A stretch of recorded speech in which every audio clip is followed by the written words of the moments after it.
Welcome back to Northwest City Politics in the Know with Juanita. We're glad that you're joining our show again this week. We're always happy for people like you, people that are interested in what's happening in our cities and the issues that are going on. Because good government takes a good flow of information back and forth between the residents and the city council and the mayors and the city staff. And so we're glad that you're tuning in to find out what's happening in our area. If you haven't watched our show before, each week we'll have someone on from one of the 9 cities in CCX's viewing area to update us on what's currently happening or what's been being projected for the future. And we encourage you to, if it's your city, take down the email and the phone number, so if any of the issues are ones that resonate with you and are important to you, you can be in contact with the person who's giving the information out. And we're very happy tonight to welcome Mayor Tim Willson from Brooklyn Center. Anita, good to see you. Yeah. Yes. An ongoing guest that keeps us up to date, right? Yep, we periodically meet, and Right. it's a great forum to get out information on our city, and happy to be here. Now, you've been on our show before, so you know that I'm going to ask you to introduce yourself out to our wider audience. People in Brooklyn Center probably know you pretty well, but other cities might not. Yeah, well, my name's Tim Willson. I'm the mayor here in Brooklyn Center. I've been the mayor for the last 10 years, and this is my 11th year. I'm in my 3rd term, and 2018 will make 12 years serving as the mayor for Brooklyn Center. Married for about 30 some odd, 6 years, and 2 children, and one is deceased already, but my son is doing really well. He just bought a house. Exciting. About 5 blocks away in Brooklyn Park. Cool. So my grandson is not very far away. That's always good. Yes. Now let's move into talking a little bit about some of your parks, because you have Centennial Park, and that park is getting a new baseball complex, but near the park or in the park? There's 2 things there. Okay. Centennial Park is right behind City Hall. Right. And that's where the Dudley softball tournament is played every year with the Earl Brown Days parade, Earl Brown Days. And to the south of that a little bit is the property that we're building new baseball diamonds on. And the Twins have come forward with a grant. Oh, that helps. Yep, there's been others who have as well. So we think we're pretty close to being able to build there. And then farther south there is where the current baseball diamonds are. And those will be repurposed into something else. Once you've got the new ones built. Yeah, that will be park amenity of some sort, maybe basketball courts or something like that. To go with that, Centennial Park itself has just had new playground equipment put in, and the Luther organization donated $150,000. Ooh, that's put pretty this nice. equipment in. They're doing all the work on it. They're putting it in. I walked over and looked at it a couple days ago, and it's pretty good equipment. It's pretty nice. So I really appreciate what Luther does. Oh, right. Yeah, it's important what businesses come to your community as well as just the business and the job kind of thing, because some businesses are more involved in communities than others. I mentioned the Brooklyn Bridge Alliance for Youth, and I chair that board. We have seen internships now that are coming out of there for young people, and we're also seeing where we're starting to partner with businesses. Cummings Diesel is one of them that's working closely with us so that our 2 programs dovetail together, and they have workers for the future that they can put into their pipeline. So. Well, and that's a concern for the future because we don't have as many people coming up the pipeline as we need. That's what they say for the state. Yeah, I think I heard stats somewhere that said for every 1 worker we have in the future, 3 would have retired, left, whatever. So there's going to be a shortage. Right. So it helps the community, but it also helps the business too. Yes. So the playground part is all done. It is supposed to be done on the 15th. Today is the 16th. Right. And that was the last deadline. Okay. So when I was over there a couple days ago, I think it was Monday, they were putting in all of the wood chips and Oh, stuff. right. And they had most of it done. So my assumption is it's pretty much done, but I'll have my grandson Check it out. Check it out. tomorrow, Wednesday afternoon, and check it out for us. So. And then the baseball complex won't get started till they finish their fundraising, I think you said. Yes. Right. Yes. And there's a couple of reasons for that. The city will put some dollars Okay. into it, but the city as a whole can't afford the whole thing. Right, right. And if we can get philanthropic organizations to come in and provide some of that funding, then that's kind of what we're doing. Are you looking for donations from the general public for that? Not so Or much more from businesses? Yeah, more from businesses. You know, when we did the amphitheater, we had bricks. Right, right. And those bricks are still there. People can still buy those. That was part of what the fundraising that we did to have our residents and the public involved as well. Right. But there again, I have to mention the Luther organization again. They donated $100,000 Yeah. to that amphitheater, and that ultimately made it go. Right. So, and it's a beautiful facility. It's just great. Opens up onto that great big Centennial Right, Park. right. And it's just very nice. Yeah, nice location for it. Now, you mentioned your Brooklyn Center commissions, but I thought we'd talk in a little more detail. Maybe you can tell us first, how many commissions and what are they? And just say a little bit about each one. Yeah, there are city commissions, and then there's a charter commission. Charter commission is kind of autonomous from the city. Individuals make application and are appointed by the Chief Justice of Hennepin County, not by city officials. Right. So that's about a 15-member board. By the way, they're full as well. Okay. And all of our commissions are full at this point. But we have, for the city, a financial commission, Park and Rec, housing, and there's one other one I can't think of at the moment. So, yeah, it won't come to me. But that's another great place for people to get involved. Most definitely. In the city. And right now I said, well, we're full. Right. Well, there'll be a vacancy. Oh, yeah, people move or retire or whatever. Yep, so people that are interested, there's an application process at City Hall. And they should put their application in now if they're interested in one of those commissions.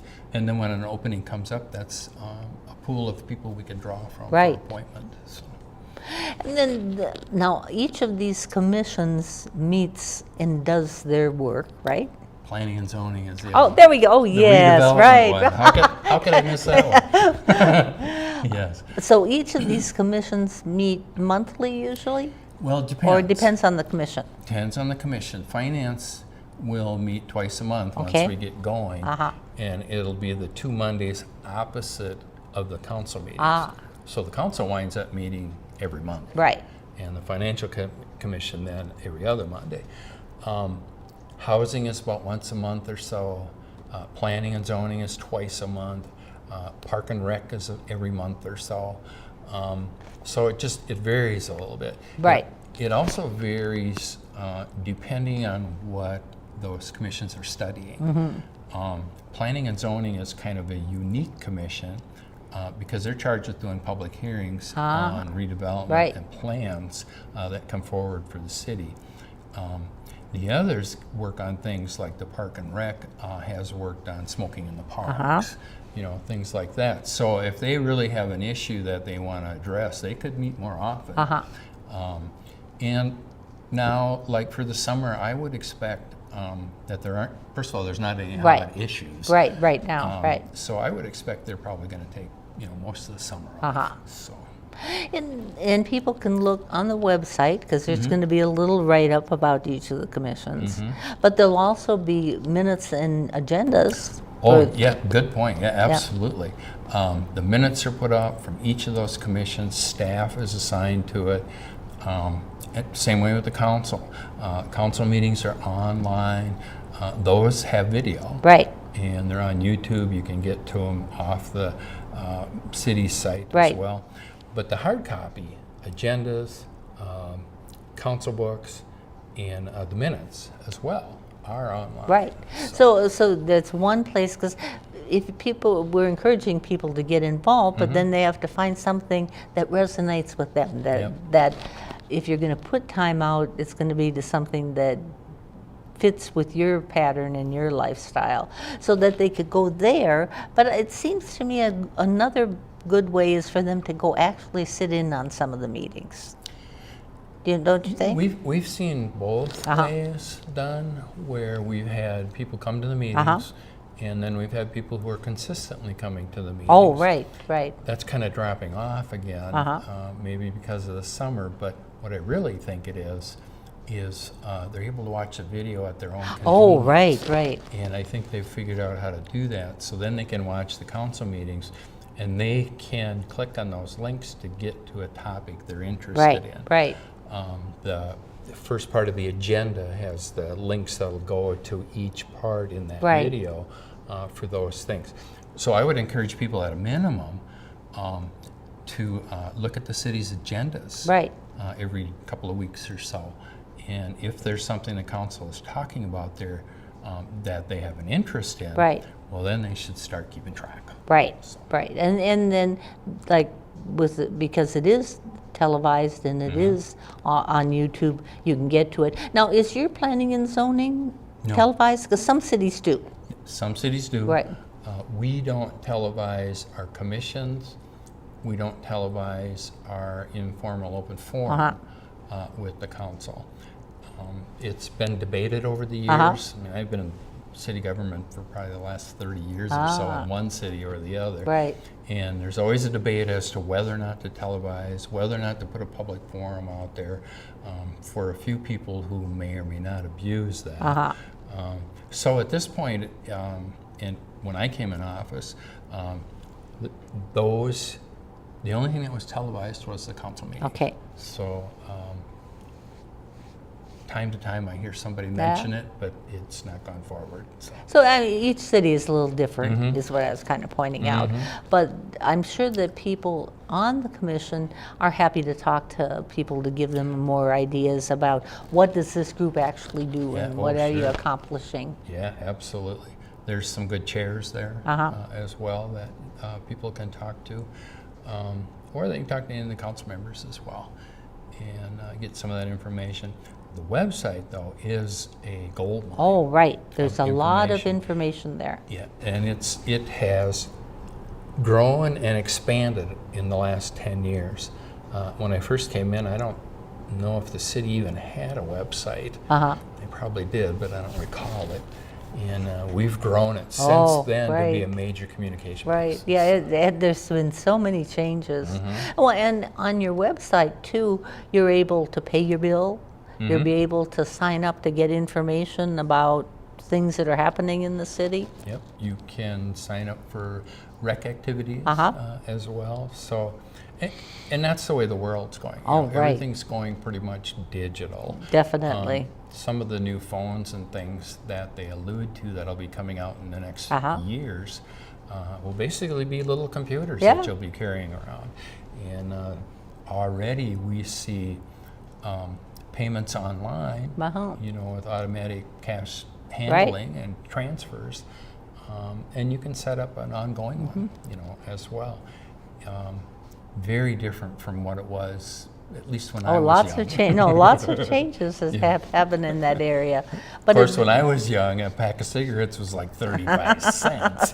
Lots of changes. Lots of changes. Right. Gas was about a quarter a gallon. But it is easier for people to keep track of what's happening in their city now. Yeah, absolutely. And there's a value to coming to the actual meeting, but if you can't make it, you still can keep in touch. Yep, absolutely. Another really good source I've found is Cable 16. Which is here at CCX. Right. They do ongoing stories, and I talk to some of the reporters quite a bit. Right. And there's a lot of information that comes out of that channel as well. Oh, definitely. You don't have to spend a lot of time watching CCX. They kind of go for an hour or two, and then they repeat. Right, and then they repeat it, right. So, but a great source right. for information. So we will encourage people, if you're thinking about getting involved in the city, then explore the commissions, because that might be a good place to get involved. It's a great place to start. We have a Brooklyn Center University as well. And we're not going to run one this year because we only had one applicant. But next year, hopefully, we'll have more people come forward, go through that process, which is one night a week for about 8 weeks or so, where each department head comes and explains their department, including administration, which is the city managers, and how everything fits together.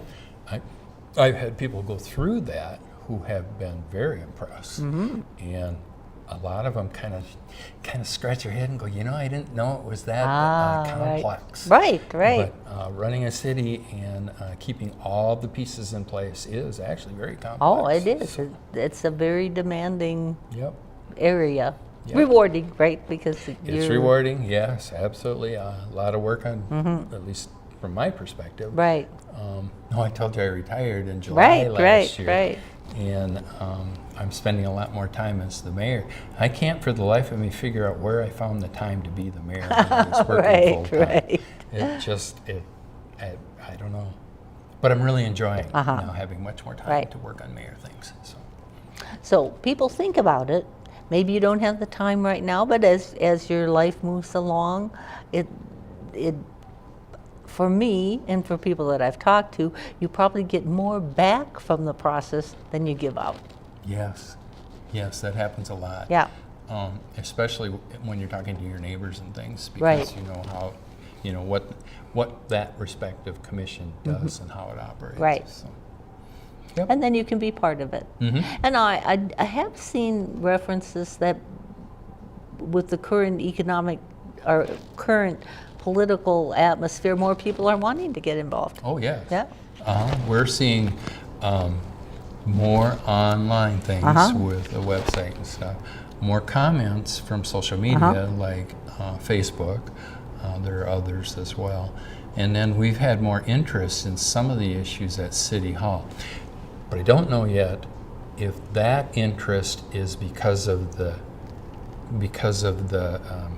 question that's being looked at, or if it's just general interest. Now, a whole completely different issue, but one that our society is dealing with is people's medicine cabinets, the drugs that are there, and this whole opioid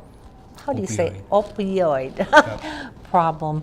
Maybe you can talk a little bit about why it's important to discard that kind of medicine if you're not using it, if you're done with it. Yeah, well, I can talk in depth. Yes, I've been a part of the opioid awareness since 2007 when my daughter passed away from a heroin overdose.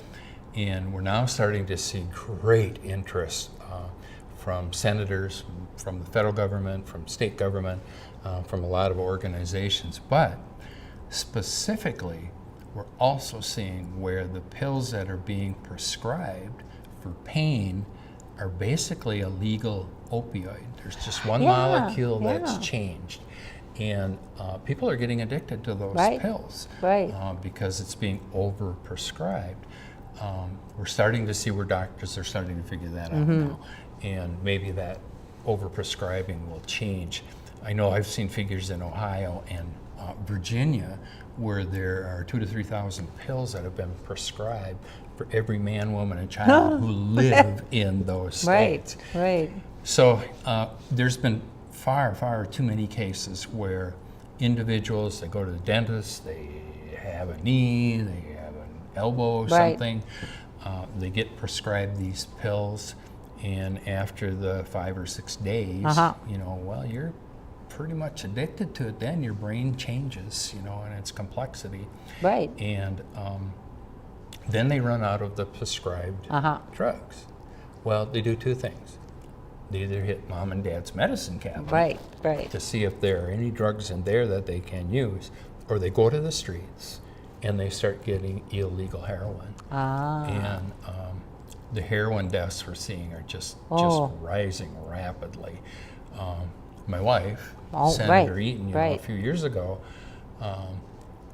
put through legislation, or helped put it through, to allow officers and fire department people and parents Right. and friends to be able to carry naloxone Right. and administer naloxone as well. And that's the antidote to heroin. Right. Works really well. You'd be surprised.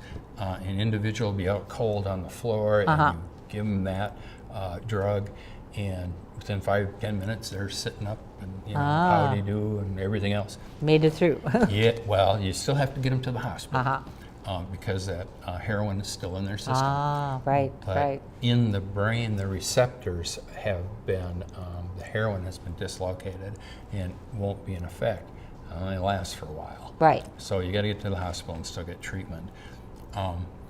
But a lot of that's starting with people's medicine cabinets Right. as well, especially for some of the younger high school type kids and smaller. There's something that they call Russian roulette that I've heard of, and I just heard about this Right. recently, where there'll be a fishbowl of the drugs that were in mom and Right. dad's medicine cabinet. Yeah.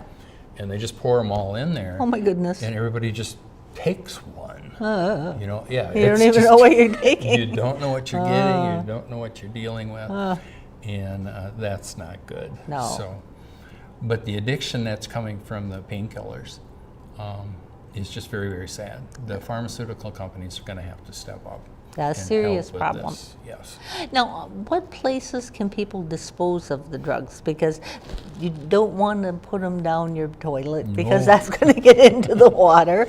So Yes. what places can people find where they can discard drugs?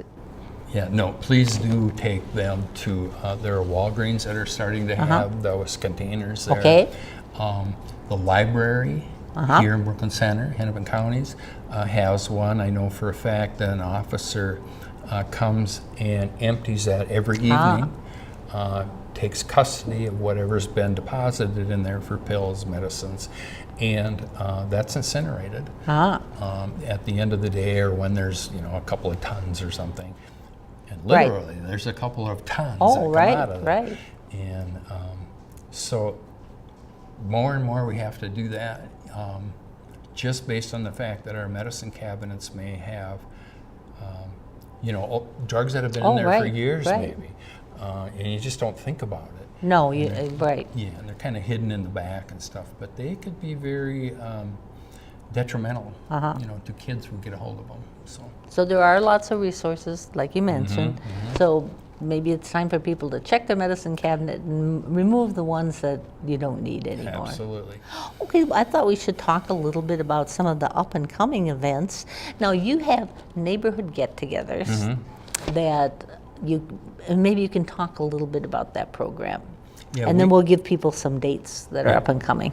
We do 4 neighborhood meetings a year, and we have 16 parks. We've already gone through them all once, plus 4 twice last year. And we do them in different parts of the city so that different neighborhood individuals and residents can attend. We provide pizza. Okay. We also provide a lot of information because the department heads, city staff are there to, they have presentations that they give. Right. City manager does. I usually speak at them as well. And the police department is heavy into it. And then the fire department has a presence also. That all evolved early on in my administration as being the mayor. Right. And we had a Chief Bechtold, who pushed the idea and said, we want better relationships in our communities with our police officers and our residents. Right. That's where it started. And then we just slowly kind of said, this is really a good idea. So we worked in the council things and staff things as well. So you're out there, and people can learn what's going on and tap into any issues that really concern them. Yeah, absolutely. There's time afterwards usually to speak with people and ask questions and go from there. And maybe we'll pique somebody's interest in an issue or something, or better yet, they'll have a good idea that we can capitalize That's on. just as important. Yep. And then I've got some dates, and I'll post them up too. Orchard Lake Park is June 15th. Orchard Lane. Orchard Lane Park Yep. is June 15th. Now, it's generally from 6 to 7:30 that you're having presentations, but there is time to ask questions and things too. Yeah, it'll be 6 to 7:30 in order to provide the pizza, have all the presentations get done, and then about 7:30 or so, depending, Right. everything kind of wraps up. Yeah. But staff and I and other people Right. stay there. Yeah, so that Yep. there's enough time to find things out. And then the other park is East Palmer Lake, and that's on July 30th. Mm-hmm. So, and you've already done one by the time we get our show done. So you Yes. have done 3 by that Yes. point in time. There'll be one more in November, I think it is. Okay, the 4th one. Yeah, and I'm not exactly sure Okay. where that is at the moment. So. And then your Earl Brown Days Festival is going to be June 22nd to the 24th, but they are looking for volunteers, right? Yes, absolutely. You know, we've had really, really good city staff. Uh-huh. And Sue LaCrosse was very instrumental in getting the Earl Brown Days organized together, worked with the committee, all of those things. But she retired last Right, year. right. So this is the first year kind of on their own. And they're getting there. They're getting all the pieces in place and stuff, and finding out how complex it is. But they do need individuals from the public to serve on the Earl Brown Days committee. Right. And that's, we talked about those other commissions. Right. This is a citizen committee, Right. not a commission, so it's a But it's still a difference. way to get involved, right? Yes, Right. and they have, I've been to some of their meetings, they have some pretty good debate. Yeah, and your website said Janelle Crossfield is handling that, and we'll put her phone numbers. So Yes. if people are watching the show and think, oh, maybe I should get involved there, they can give her a call. Yep, she's our new staff person, working on all that. She's doing an excellent job so far. You know, whenever you come into a new job, Oh, right, that's right. been fully developed, Yeah. it takes a while to learn it. And then you're going to have movies and concerts in your amphitheater this summer. It'll be on Tuesday nights. Yes. And it'll start on June 14th at 7. So there's a whole series of things that people can look up on your website. Yep, those movies will be there. Uh-huh. And what they're going to be. There's also an effort by the local Rotary, the Brooklyn Center, to take the first 3 Thursdays in October, I believe it is, and show movies then Oh, as cool, well. cool. Which is really nice to see because we're seeing, you know, first of all, you put up an amphitheater, Right. and you hope it'll be used. Yeah. And now we're seeing it being And used. So it it's getting is, to right. be that center of the community. Yeah, that's So, kind of cool. Yep. Well, I want to thank you so much Absolutely. for sharing your time and your experience with us and our audience.